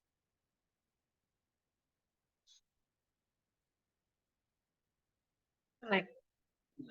Ya. Oke. berarti diri yang terang, cerah, bisa menampung cahaya dan menampilkan cahaya. Kalau sudah gelap berarti dia sudah tidak fitri lagi. Makanya besok kita diminta bersih-bersih 1 bulan penuh di bulan puasa. Semoga pada akhirnya kembali bersih lagi. Idul Fitri kembali ke fitrah lagi. Jadi kembali ke fitrah itu tadi, kembali ke setelan awal yang asli. Sebelum terkontaminasi macam-macam. Baik, saya kira itu Mas Fajar. Kalau hubungan antara gelapnya hati dan cahaya. Oke, baik. Lanjut ya, Mas ya. Ye, monggo. Baik. Di sini ada sekitar 4 pertanyaan yang belum saya bacakan. Pertanyaan dari Mas Mukoyidin. Izin bertanya, dumateng Mas Faiz, adakah nomenklatur rahasia ala orang-orang sufi di mana surah Al-Falaq ini kenapa dimulai dengan huruf dan diakhiri juga dengan huruf Qaf? Nuhun itu. Lalu pertanyaan selanjutnya dari Sofi Ratih Kumala. Mengapa 3 surah terakhir dibaca sebelum tidur atau dibaca ketika memulai sesuatu pekerjaan? Apakah 3 surah ini ditambah ayat kursi ada keterkaitan? Gitu. Lalu pertanyaan selanjutnya dari Rahmat. Ketika kita bermimpi hewan-hewan buas seperti ular, anjing, dan lain-lain, apakah itu pertanda ada aura-aura negatif yang akan menimpa kita? Oke. Selanjutnya yang terakhir dari Harisma Ramadan, saya izin bertanya berbicara mengenai kolbun mayit atau hati yang mati yang rela berkorban apa saja untuk menghancurkan orang lain. Hal yang seperti itu apakah masih memungkinkan orang tersebut mendapatkan rahmat dari Allah jika dikaitkan dengan asma Allah yang Maha Pengasih dan Penyayangnya? Kayaknya hampir sama dengan jawaban dari Mas Faiz dari pertanyaannya Mas Fajar tadi. Silakan Mas Faiz direspon. Baik, yang pertama, kenapa kok diawali dari huruf Qaf? Itu saya tidak tahu jawabannya. Semoga ada. Kalau diawali dari kul, ada nanti beberapa mufasir membahas itu. Kenapa sih kok diawali dari kul? Jadi karena antara lain jawabannya begini, untuk menegaskan bahwa kita benar-benar melakukannya. Jadi kul a'udzu birabbin nas. Itu wahai Muhammad katakanlah aku berlindung kepada Allah. Nah, itu jadi katakan aku berlindung pada Allah itu sebenarnya menyuruh kita untuk melakukannya biar mantap, ucapkan sekalian. Nah, itu ada yang menafsirkan begitu. Jadi kata-kata kul itu juga bisa bermakna penegasan, pemantapan. Itu untuk makna itu ya. Kalau yang diawali dari huruf Qaf saya tidak tahu. Nanti bisa lah kalau para mufassir itu kan pinter, apalagi takwil yang jauh itu bisa saja dimaknai apa. Tapi ya monggo dimaknai yang positif sesuai kebutuhan. Tapi untuk ini saya tidak bisa jawab karena tidak tahu kenapa kok awalnya kok. Yang kedua, kenapa 3 surat ini dibaca sebelum tidur, dan lain sebagainya. Yang saya jelaskan tadi, kalau dalam bahasa ilmu tafsir namanya takwil. Nah, makna atau fungsi awalnya surat Muawwidzatain ini memang tujuannya untuk ayat perlindungan. Jadi yang Rasulullah sendiri meminta kita untuk membacanya dalam rangka melindungi diri. Hmm.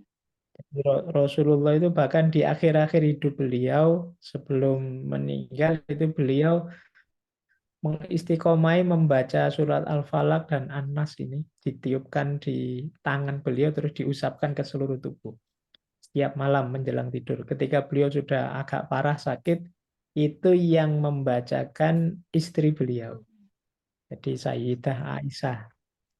Jadi memang ada tuntunannya dari Rasulullah untuk membaca ayat-ayat ini, ya termasuk tentang ayat kursi untuk perlindungan juga ada tuntunannya. Jadi dari aspek kalau tafsir yang seperti ini namanya jenis tafsir anagogik kalau dalam bahasa hermeneutik, ya kita menafsir dengan cara menjalankannya, mengikuti sesuai petunjuk yang untuk dijalankan. Yes, sama mirip dengan kita berdoa pakai ayat apa, itu namanya kalau di tafsir itu cara memahami ayat ya dengan diucapkan, dengan dijalankan, tidak diuraikan menggunakan teori ini, teori itu.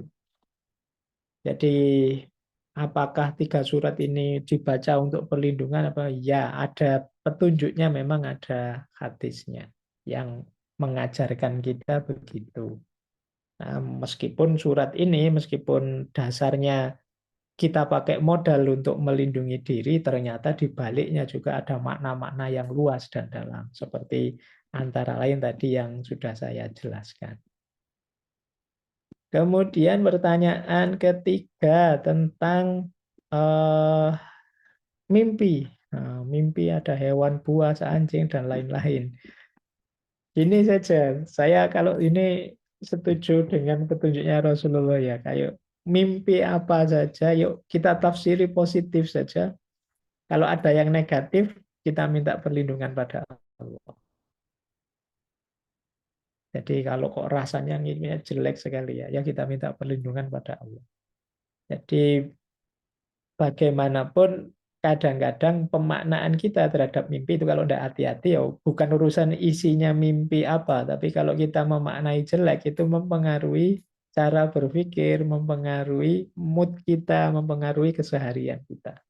Wong yo makna itu kan bisa apa saja. Ketika kita milih makna-makna yang negatif, yo akhirnya mood kita tertarik ke yang negatif. Pak, saya mimpi digigit ular, Pak, misalnya. Loh itu kalau di kita kan malah menarik, dimaknai, wah itu sebentar lagi menikah Mas Ria. Padahal digigit ular. Ah, nanti mungkin digigit macan, ya mungkin dimaknai yang positif saja lagi. Dimaknai apa yang positif.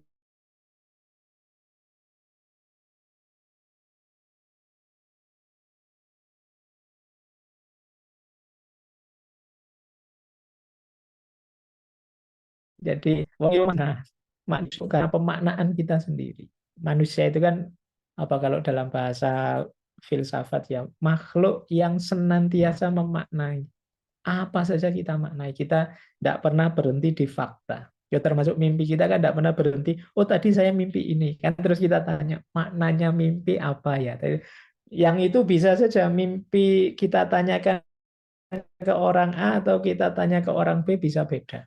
Saya pernah punya buku tafsir mimpi itu, mimpi ketemu ini misalnya, itu maknanya ya macam-macam dan saya masih harus milih lagi ini yang pasti yang mana. Jadi makanya itu kalau akhirnya saya sendiri yang milih ya berarti memang tidak ada makna pastinya. Itu nanti jawabannya bisa kita masuk ke psikoanalisis, jawabannya beda lagi kalau kita masuk ke mistik, jawabannya bisa beda. Makanya tadi ini sebenarnya problem makna. Maka kalau saya, kita ambil saja makna yang positif. Biar membuat kita lebih positif lagi. Mimpi dikejar-kejar harimau, wah itu alamat mau mendapat kesuksesan itu. Nah gitu loh, ditafsirkan yang positif kita jadi enak. Wah sebentar lagi saya sukses ini, harus semangat ini biar cepat ketemu suksesnya. Mimpi tenggelam, wah ini alamat mau kaya ini sebentar lagi. Itu mau maknai gitu. Jadi berpengaruh secara positif dalam hidup kita. Kalau saya begitulah, kalau sedih, stres karena pemaknaan kita sendiri. Hmm. Jadi maka ayolah kita memaknai yang positif saja sehingga mimpi itu jadi variabel pendorong, bukan variabel yang meruntuhkan kita. Kemudian yang terakhir tadi kolbun mayyit, hati yang sudah mati. Pak, apa masih ada peluang mendapat rahmat dari Allah? Ya tentu saja masih ada. Selama kita manusia, selama masih ada waktu, masih sangat mungkin untuk mendapat rahmatnya Allah. Dan banyak cerita-cerita orang yang sudah fatal sama sekali kejahatannya, keburukannya, toh bisa berbalik 180 derajat. Mungkin karena mengalami peristiwa-peristiwa traumatik apa, terus bertobat, sadar, dan banyak cerita-cerita semacam itu. Ya termasuk orang yang hasud tadi, yang hatinya sudah saitonia tadi. Mungkin kalau Allah sayang dengan dia, misalnya terus tiba-tiba ada pengalaman traumatik apa, akhirnya dia sadar, tidak jadi dengki. Jadi masih mungkin, karena rahmatnya Allah, kasih sayangnya Allah itu tidak terbayangkan oleh kita, luasnya dan dalamnya. Jadi kalau bertanya kemungkinan selamat, kemungkinan masih dapat rahmat, pasti masih sangat mungkin. Di hati yang mati bisa hidup lagi, ya di hati yang sakit bisa sembuh lagi. Karena apa yang tidak mungkin bagi Allah dengan kasih sayangnya. Makanya kalau teman-teman mungkin punya circle yang orang ini kena penyakit hasut tadi, dengki tadi ya. Mari kita bantu, antara lain kita doakan semoga Allah berkenan buka lagi hatinya, menghidupkan lagi hatinya sehingga bisa sembuh, bisa bareng-bareng kita melakukan kebaikan lagi, gembira dalam kebaikan bareng-bareng. Saya kira itu, Mbak Sia. Oke, baik. Terima kasih, Mas Faiz. Ini ada satu lagi yang raise hand, pripun, Mas. Monggo, enggak apa-apa. Oke, sama sekalian yang di chat ini, oke, silakan yang raise hand terlebih dahulu. Mas Adet Tamula Anugrah. Dari mana, Mas, bisa dikenalkan? Assalamualaikum warahmatullahi wabarakatuh. Waalaikumsalam warahmatullahi wabarakatuh. Saya dari Lombok, Pak. Hmm. Alhamdulillah bisa berinteraksi dengan Pak Faiz dan Pak Mukoim juga, selaku dosen kami juga sebelumnya. Baik, Pak, kaitannya dengan berkumpul dengan orang-orang soleh, Pak. Saya rasa tadi sempat dibahas juga. Kalau berbicara tentang hal ini, mungkin kalau kita sudah memiliki standar yang general, hal-hal etis itu mungkin kita gampang sekali mendeteksi, oh ini baik, ini buruk, Pak. Tapi bagaimana kemudian kalau ini tidak nampak, Pak, secara etis, apalagi mohon maaf berkaitan dengan pemikiran-pemikiran yang kita temukan hari ini, fenomena kita sebelum Pilpres ini, Pak.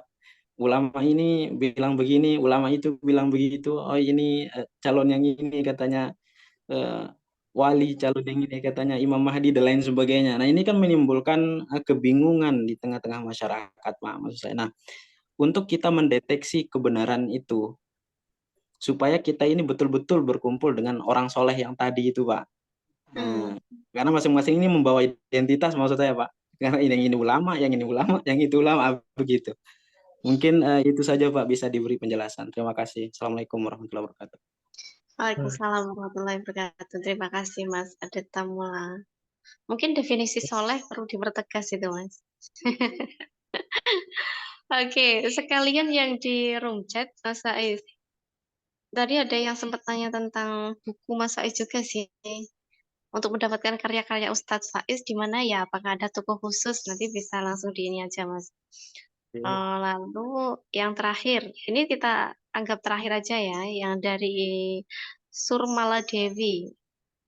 Izin bertanya, jikalau kita terkena santet, terus kita pergi ke dukun minta pertolongan, apakah itu disebut perbuatan syirik? Apa bukan atau bukan gitu? Lalu solusinya bagaimana? Terus menurut ajaran yang dianjurkan Rasulullah itu harusnya seperti apa? Terima kasih. Itu, Mas. Hmm. Mm. Baik. Mas Adit. Ini Ada? ada yang ngerasain satu lagi sekalian apa pripun, Mas? Ya, sudah sekalian. Enggak Oke. apa-apa. Kalau enggak Daripada terjawab, nanti Pak Jokowi yang jawab. dosetannya. Daripada nanti jadi jerawat gitu kan. Enggak, pokoknya bertanya bebas lah. Jawab ya sebisa saya kan gitu aja. Silakan Kak Pur eh, untuk bertanya. Ini kita anggap terakhir ya Kak Pur. Oke, Oke, silakan. Assalamualaikum warahmatullahi wabarakatuh. Waalaikumsalam warahmatullahi wabarakatuh. Perkenalkan, nama saya Purnawan dari Lombok juga, Pak.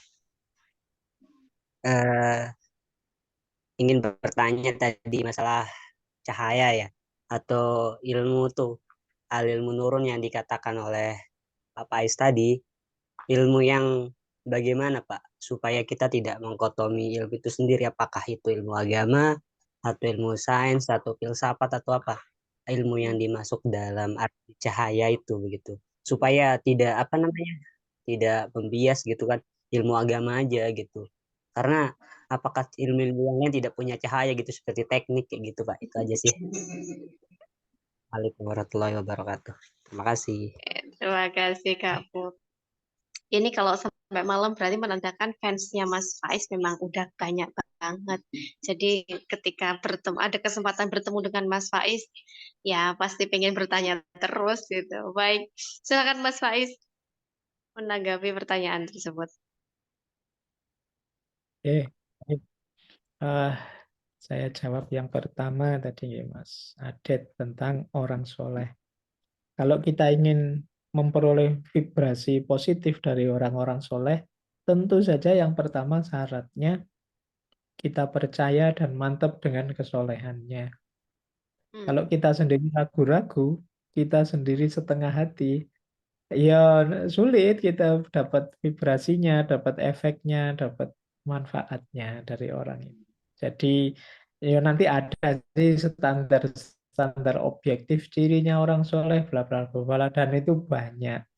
Tapi menurut saya kuncinya yang pertama ya kita sendiri yang ingin mendapatkan vibrasi yang positif, pengaruh yang positif. Kalau kitanya sendiri tidak yakin, tidak mantap dengan positifnya orang yang mau kita dekati, ya tentu saja sulit kita akan mendapatkan eh, pengaruh positif lewat wong kang soleh kumpulono tadi.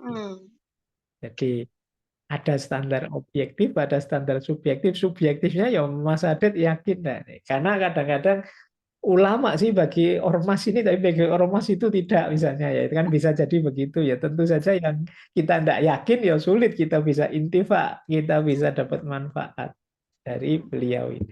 Jadi itu menurut saya syarat subjektifnya itu. Syarat objektifnya banyak. Ya bisa harus di banyak kitab pasti ada lah itu. Ya sholat lah, ya apalah, ya ngomongnya yang apalah itu pasti ada. Nanti bisa dicari. Tapi menurut saya ya kalau tadi Mas Adet, wah saya enggak cocok Pak dengan beliau. Masa ini dianggap Imam Mahdi, ini dianggap wali. Ya sudah berarti sulit jenengan intifa dari beliau. Gitu loh. Ya mungkin dicari yang ya kalau bahasa hari ini selain ingin dapat vibrasi kan juga yang frekuensinya nyambung dengan kita. Kalau tidak nyambung ya sulit kita dapat. Ya. Ya. Misalnya Mas Adet, saya benci sekali Pak dengan filsafat. Terus ngertinya saya, wah Pak Faiz itu ahli filsafat itu berarti. Ya sulit nanti dapat sesuatu dari saya. Jadi itu bagi saya parameter subjektifnya itu. Kalau parameter objektifnya, ya nanti dicari lah cirinya orang soleh, orang ini masih menjalankan syariat apa enggak, atau jangan-jangan berhenti di syariat, enggak lebih dalam lah, itu nanti macam-macam sudah kalau yang itu. Tapi kalau yang subjektif, sederhananya tadi ya, yang Mas Adit mantep saja, dari situ ada banyak kemanfaatan. Wong kadang-kadang kalau pakai teorinya dunia tasawuf ya, muridnya mantep, meskipun gurunya ngaco, muridnya akan sukses. Contoh kalau di dunia tasawuf, kalau di Jawa misalnya Sunan Kalijogo pernah ngarang cerita Dewa Ruci. Itu kan ceritanya Werkudara atau Bima yang dibohongi oleh gurunya Pendeta Durna untuk mencari banyu Perwitosari, air kehidupan. Air kehidupan itu tidak ada, Wong. Pendeta Durna ingin jebak saja biar Bima mencari kemana-mana terus tewas saat mencari.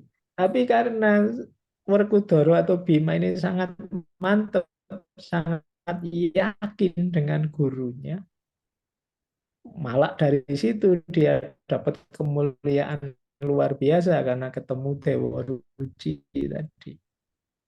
Nah itu dalam dunia tasawuf bermain minta kita saja yang mantap 100%. Jadi kemantapan hati terus jadi kunci. Nah saya kira itu untuk Mas Adin ya. Kalau yang objektif nanti di kitab-kitab banyaklah standarnya orang soleh itu seperti apa. Terus kemudian buku saya, wah saya tidak jualan buku ya.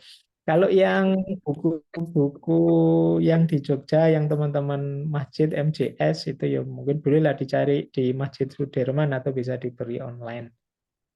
Beberapa diterbitkan Mizan dan Nora itu ya di toko-toko buku kemungkinan ada. Atau ya itu tadi dicari di online ya. Sayangnya saya tidak ikut jual. Kalau saya ikut jual tak kasih gratis semua. Baik. Terus Mbak Surmala Dewi, Pak kalau kena santet terus pergi ke dukun apa itu syirik? Dukun apa dulu ya? Nanti harus diperjelas dulu ya definisi dukunnya yang gimana. Nanti kalau dukun bayi atau dukun yang bagian pijat atau dukun nanti kan beto-beto. Jenis dukun yang gimana dulu? Ya memang ada dukun yang musyrik, dukun yang syirik, yang tidak mau Allah dia minta tolong pada kekuatan-kekuatan yang bukan Allah ada. Jadi kalau ada yang ke dukun musyrik enggak Pak, ya dukun apa dulu, dukun yang gimana dulu. Saya kalau di rumah kalau capek ya ke dukun pijat, tapi kan enggak apa-apa pijat. Enggak ada hubungannya dengan musyrik atau tidak. Jadi kalau dalam Islam kalau ada penyakit-penyakit ruhaniah seperti santet itu ya ayat-ayat, membaca kalimat-kalimat thayyibah, surat tertentu, penggalan ayat tertentu itu ada tuntunannya. Termasuk tadi ceritanya Rasulullah yang membaca Muawwidzatain terus ditiup di tangan, diusapkan. Jadi doa sebagai wasilah pada Allah untuk minta disembuhkan.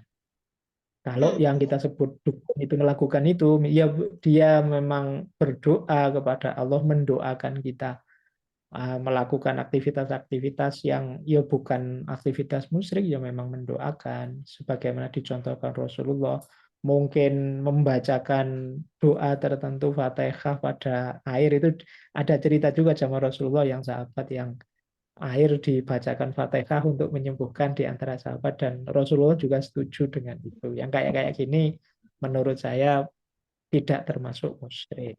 Tapi nanti kalau ke dukun, yang dukun itu minta pertolongan yang bukan Allah, ya berarti musyrik. Itu saja sederhananya. Jadi jangan digeneralisir semua dukun ya. Karena ada juga dukun bayi, dukun pijat, dukun itu mestinya tidak musyrik. Baik, kan sekarang kadang pakai istilah pengobatan alternatif misalnya, kan itu mungkin ya kalau bahasa hari ini mungkin kayak dukun, tapi kan mungkin lewat dedaunan, lewat apa, kalau saya kan wajar.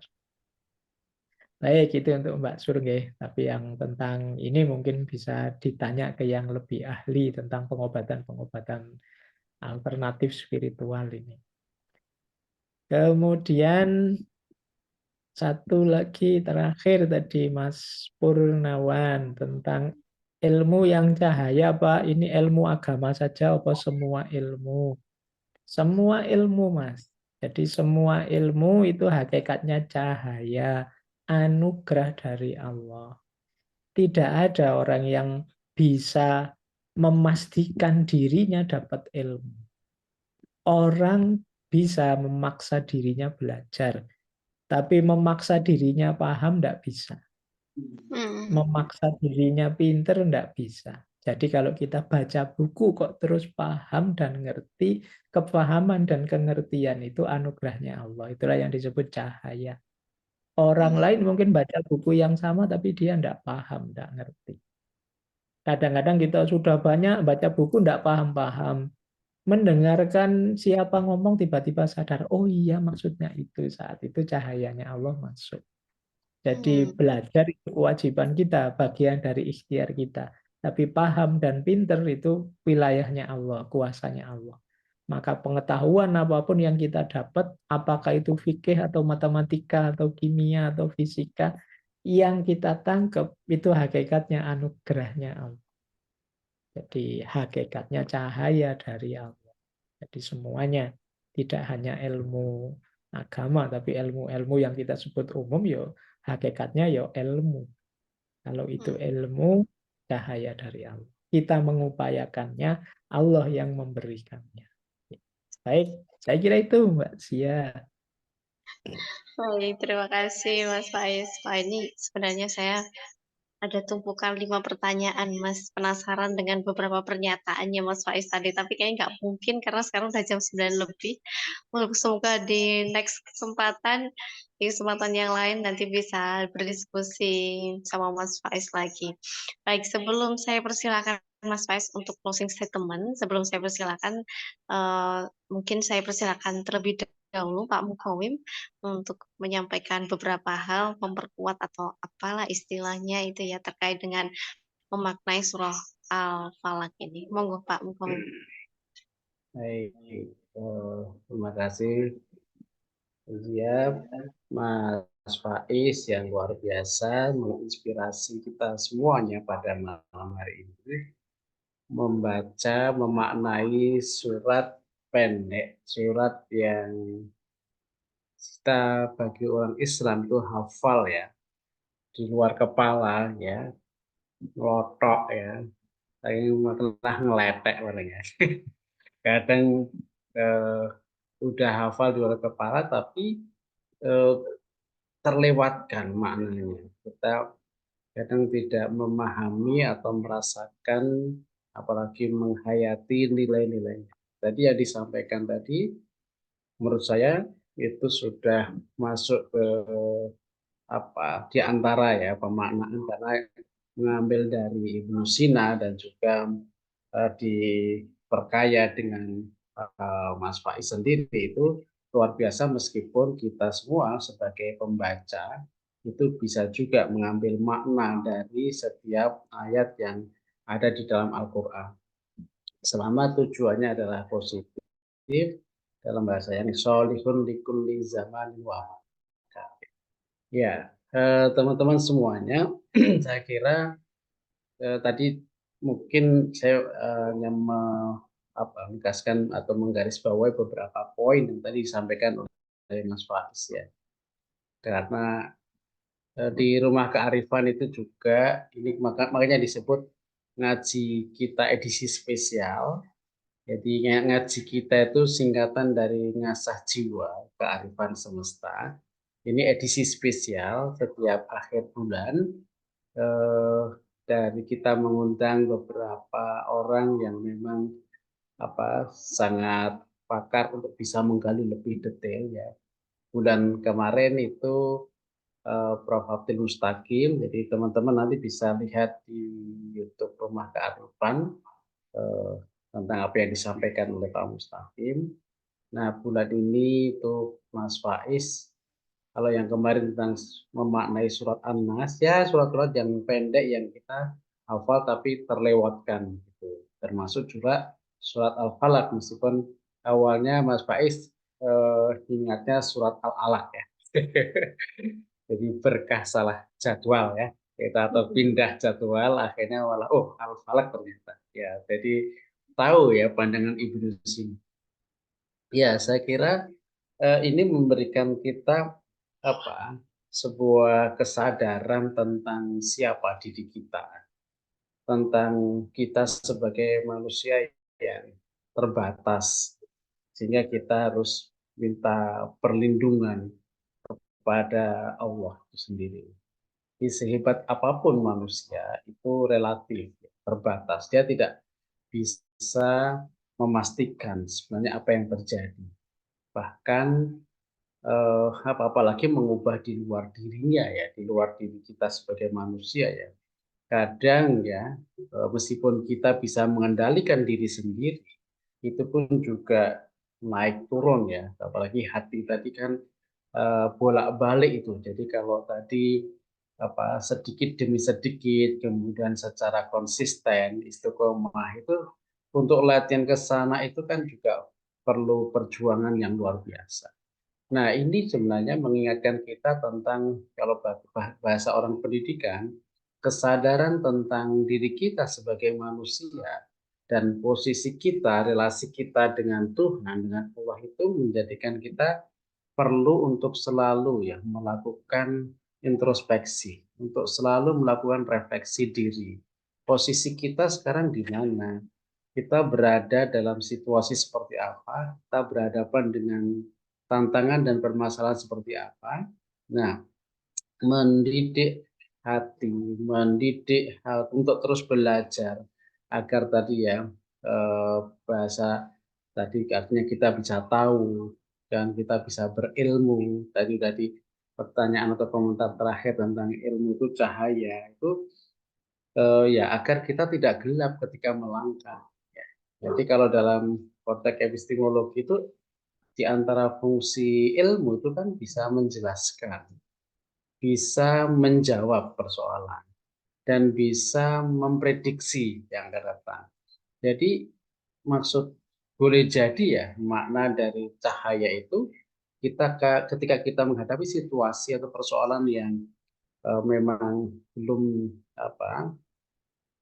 misalnya belum ada solusinya atau kita tidak tahu ini sebenarnya persoalan kok baru. Dengan kita punya ilmu, kita selalu belajar, kita akhirnya tahu bahwa oh seharusnya kita harus bersikap seperti apa. Nah, cahaya itu kan menjadikan kita bisa melangkah karena ada petunjuk. Berbeda dengan kalau kita tuh gelap, kita mau melangkah kemana itu kan nggak tahu. Ibarat kita melangkah gelap itu di depan kita itu jurang atau tidak ya. Ini sebenarnya sesuatu yang membahayakan atau tidak. Nah, dengan kita punya ilmu, maka kita akan tahu, oh, kita harus melangkah ke kanan, ke kiri, berlari dan seterusnya itu. Nah, saya kira itu berlaku untuk semua ilmu tadi.